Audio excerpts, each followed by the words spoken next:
Right, next one was a lot better. August 18th, 1995, Mortal Kombat. Now, this one was probably what I consider to be the first good video game based movie.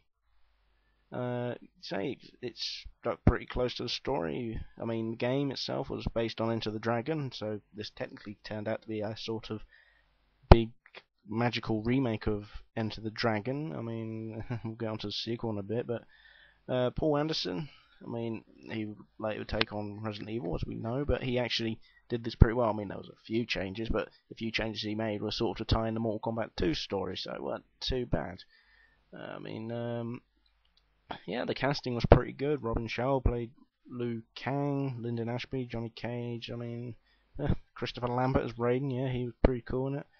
I suppose the only one I really didn't like was Bridget Wilson playing Sonya Blade. She just seemed to try and play tough, and it all came out wrong somewhere. I mean, in a few parts where she does fight, her punches sort of seem to flail. But no, that's just talking about the fighting now. It's not talking about the actual movie. It's me nitpicking.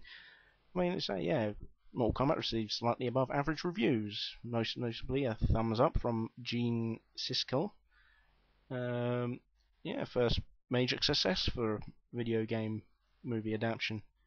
And after the three we had before that, it was a bit of a refreshing. I mean, this film actually could have been a lot better. I mean, think about it.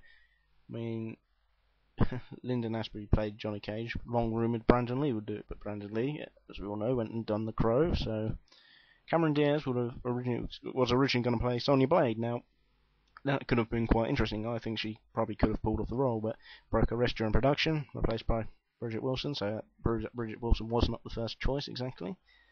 I mean, jokingly nicknamed by Anderson, Bridget Wilson was called Robo Babe. I think that sort of well, I don't know. I can't read his mind, but if that was me telling it, I'd say it was based on her acting.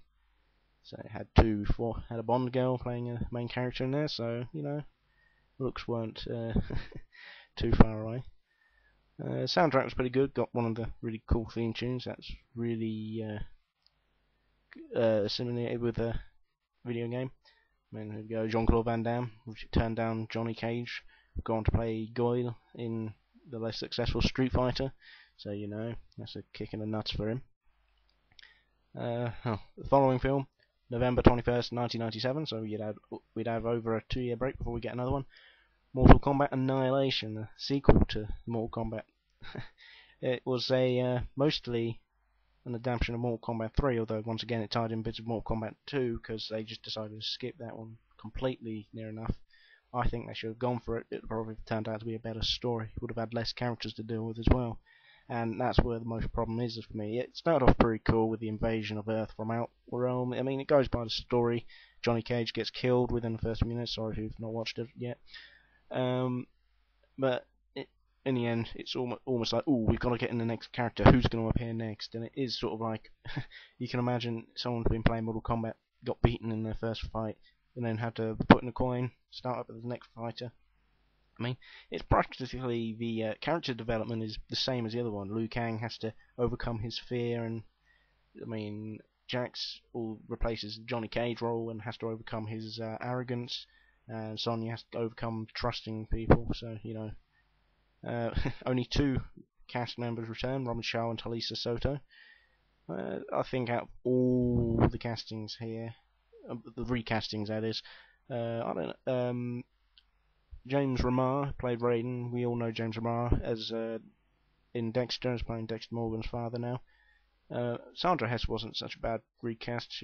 I thought she was better than Bridget Wilson, to be honest. Not many people agree with me there, but 2 of the better fighters on there came from American Gladiators, apparently. So you know, it weren't a complete loss, but in fairness, it was just a disaster waiting to happen. There's another one coming out sometime. It's in development hell at the moment, so you know, I can't exactly say it's coming out sometime. It may never come out. I mean, it's a bit like the Duke Nukem Forever syndrome, as I call it. As Yahtzee says, if Duke Nukem Forever isn't the best thing ever since whatever he said, me and every reviewer are going to saw its balls off. So, you know. Oh yeah, I also tied in a bit of Mortal Kombat for this, so it tied in the game at least. I mean, that's all I can say, but it wasn't a good film. Next movie, another one which I've seen. I've seen most of them so far, but another one, Pokemon, the first movie, Mewtwo Strikes Back, came out July 18th, 1998, although that was in Japan. It actually came out a year later, I believe, over in the United Kingdom. And yeah, I mean, I was a great fan of the Pokemon series when I was watching it, so. But yeah, you get in Pokemon, they're fighting each other, introduced the 151 Mew. A lot of people didn't know you could get it through a glitch on your Game Boy, but I got that, so I've got 151 on my Pokedex. That's a bit of geek there for you. Yeah, it was a pretty successful film, this one. So yeah, it was. So we've had sort of like 2 successes out of how many here? 1, 2, 3, 4, 5, 6. 2 out of 6. So a third have been successful so far. Not great, but could be better. And they tied this into the television series as well, so it wasn't half bad, this film. Next one was Wing Commander. I haven't seen this one. Apparently it's a good series of games, Wing Commander, but yeah, starring Fred and Shelley from Scooby-Doo. Apparently absolute crap, this film. So, returning an estimated $11.5 million on a budget of $30 million, so it didn't even make back half the money it was made to make it. I mean, from what it sounds like, they should have used Mark Hamill, Malcolm McDowell, Jonathan Rhys-Davies. I mean, apparently they were pretty good acting in those clip scenes that are in the game series. I mean, this ended up managing to get Wing Commander Academy, an animated series, so maybe it weren't that bad, but from what I've read here, it's quite poor, really. So anyway, let's move on to the next one. Oh, another Pokemon film. I think I've not seen this one. Pokemon 2000, so as I guess, came out in 2000. Yeah, not as successful as the last one, but considered to be quite good. Weird Al Yankovic provides songs for it. Well, but anyway, I'm getting off track again here. Apparently, it was better than the first one in some ways. In fact, that it tames the violence for a film aimed at kids, and the positive message shines through a bit better. But overall, it's a Pokemon film, so what do you expect for it? Pokemon battling each other. I'm not going to do the next one. It's just another Pokemon film, Pokemon 3, The Spell of the Unknown, or Unowned, sorry, July 8th, 2000. So let's move on to the next one. Lara Croft Tomb Raider, 15th July 2001. I went to see this one. Oddly enough, when I had been to the hospital that day and didn't go back to school, so I went to see the film.